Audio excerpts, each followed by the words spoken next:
ভাইকে শহীদ করে তারা সারা রাত গুজব ছড়ালো যুবদল নেতা সাইফুল নাকি জামাত যুবদল নেতাকে হত্যা করেছে। গুজব দেখেছেন না আপনারা?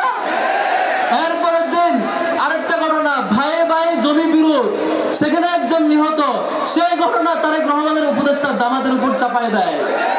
এই গুজবের ধারাবাহিকতা 12 তারিখ পর্যন্ত চলবে। আমরা এই গুজবের চূড়ান্ত জবাব আগামী 12 তারিখ দেব ইনশাআল্লাহ।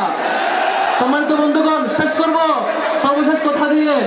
আমরা স্বপ্ন দেখেছিলাম এই জুলাইয়ের শহীদদের যে বিনিময়, সেই বিনিময় স্বরূপ আমরা জুলাই সনদটাকে পাবো। আমরা আগামীতে বাংলাদেশে কখনো ফেসিবাদ দেখতে পাবো না। কিন্তু একটা দল তারা আবারও ফেসিবাদ হতে চায়।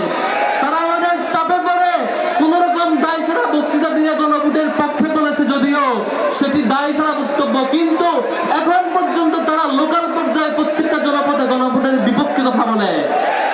আমরা যারা আবারও বিচার বিভাগকে কন্ট্রোল করতে চায়, যারা আবারও ফেসিবাদ হতে চায়, যারা আবারও এই দেশে হাসিনাবাদী কায়েম করতে চায়, তাদেরকে আগামী 12 তারিখ লাল কার্ড দেখাবো ইনশাআল্লাহ। আগামী 12 তারিখ 2টা ভোট হবে, 2টা ভোট। এক নাম্বার ভোট হবে গণভোটে হ্যাঁ ভোট। কোনটা? দ্বিতীয় ভোট একমাত্র মার্কা। কোনটা? কোন মার্কা?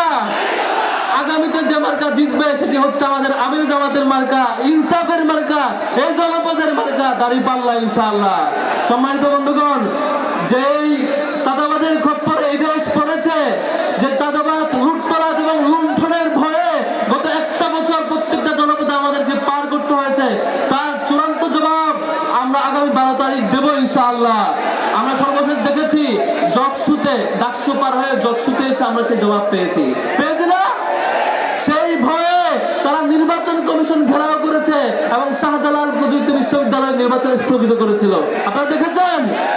আমরা এর জবাব আগামী 12 তারিখ দেব ইনশাআল্লাহ। আবারও আহ্বান করছি, গণভোটে হ্যাঁ ভোট আর জাতীয় নির্বাচনে দাঁড়িপাল্লা, এই দুটি ভোট আপনাদের কাছে প্রত্যাশা করছি। আগামী 12 তারিখ ইনশাআল্লাহ গত 1-1.5 বছর ধরে যত লুণ্ঠন, চাঁদাবাজ, খুন, অন্তর্জল যা কিছু আমরা দেখেছি, তার চূড়ান্ত জবাব আমরা দিব এবং দাঁড়িপাল্লাকে বিজয় করবো ইনশাআল্লাহ।